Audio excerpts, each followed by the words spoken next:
Hai guys, selamat datang kembali di channel Viral Sosmed.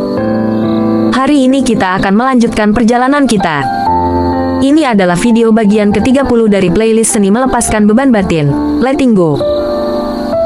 Mari kita mulai. Part 1, Perjalanan Energi dan Level Ketakutan. Kali ini kita mau bahas satu level energi yang krusial banget, ketakutan atau fear. Dalam skala kesadaran yang diukur oleh David R. Hawkins, ketakutan ini ada di level 100. Mungkin terdengar rendah, tapi ini jauh lebih baik daripada kalau kita cuma muter-muter di level paling dasar kayak rasa malu, shame 20, atau rasa bersalah, guilt 30. Coba kita flashback sebentar ya. Shame 20 dan guilt 30. Ini level yang rendah banget. Kalau kita terus merasa malu dan bersalah, rasanya kayak kita ini hina, gak layak hidup. Makanya, kalau udah di level ini, sebisa mungkin jangan lama-lama. Apatis 50 dan grief 75. Ini level putus asa, kehilangan harapan, dan suka banget berandai-andai. Coba dulu begini, coba dulu begitu. Nah, ketakutan 100 itu jauh lebih tinggi energinya.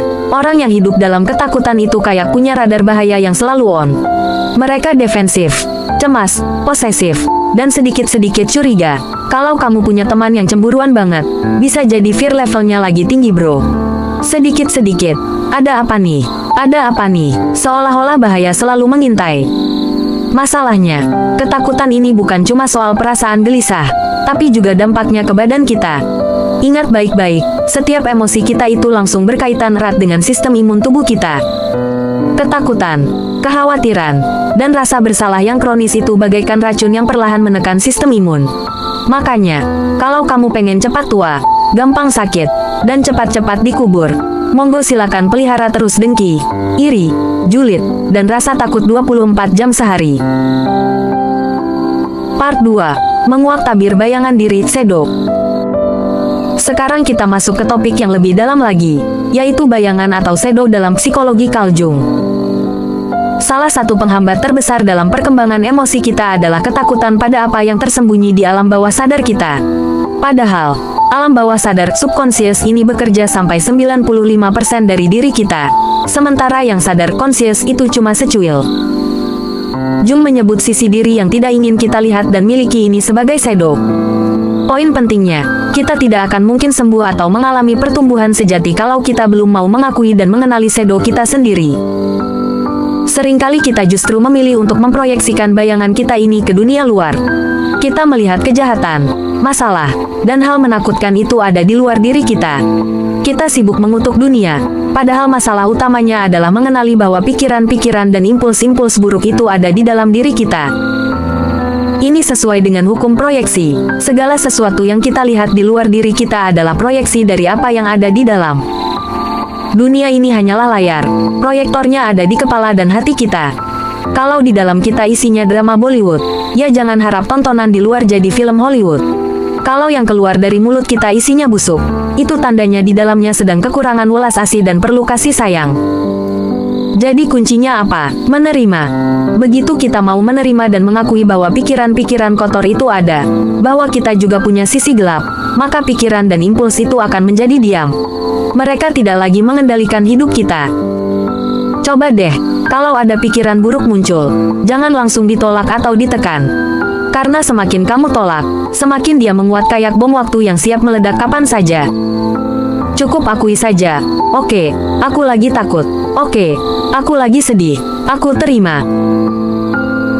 Part 3, Jangan takut untuk gagal dan tidak sempurna. Jung mengatakan bahwa setiap orang punya shadow, itu bawaan pabrik.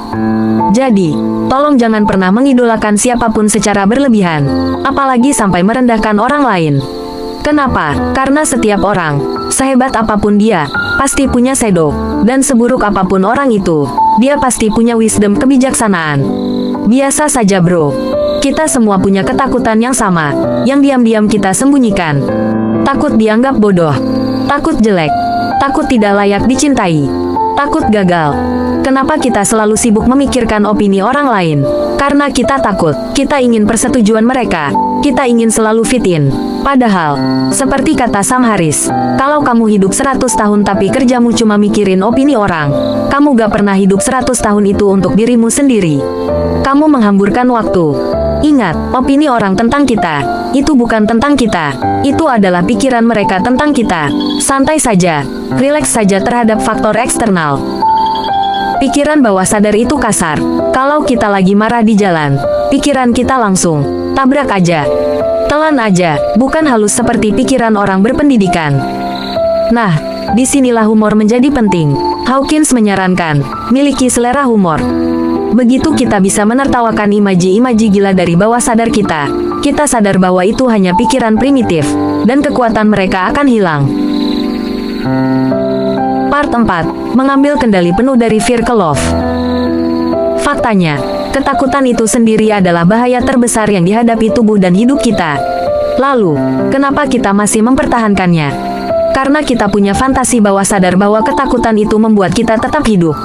Kita merasa kalau melepaskan rasa takut, kita akan jadi rapuh. Padahal realitas berkata sebaliknya.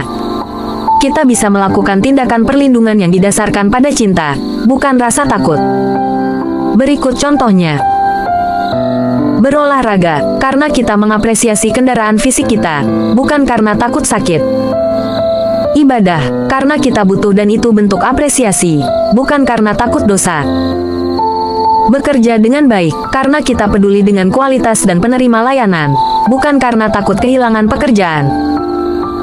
Mengemudi hati-hati, karena kita menghargai keselamatan diri dan orang yang kita cintai, bukan karena takut ditilang atau kecelakaan.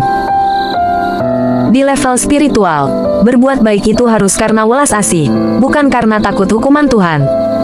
Kita harus sadar, seberapa banyak motivasi kita sehari-hari didorong oleh rasa takut.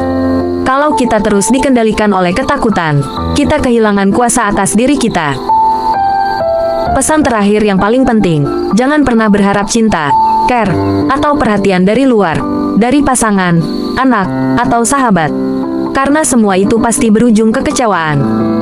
Yang akan mencintai diri kita sepenuhnya, tanpa syarat, sampai akhir, adalah diri kita sendiri. Pastikan kamu akur sama dirimu. Kurangi bertengkar dengan diri sendiri. Investasikan waktu untuk mengenal lapisan-lapisan dirimu yang paling dalam, daripada sibuk mengurus opini dan masalah orang lain. Ingat rumusnya, kemana atensimu pergi, energi akan mengalir ke situ.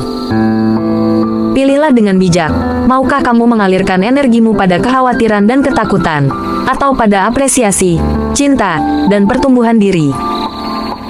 Terima kasih sudah hadir untuk belajar bersama hari ini. Semoga bermanfaat dan jangan lupa aplikasikan semua pembelajaran ini dalam laku sehari-hari. Karena belajar tanpa laku, tidak akan ada perubahan. Love you all. Sampai jumpa di video bagian 31 playlist seni melepaskan beban batin.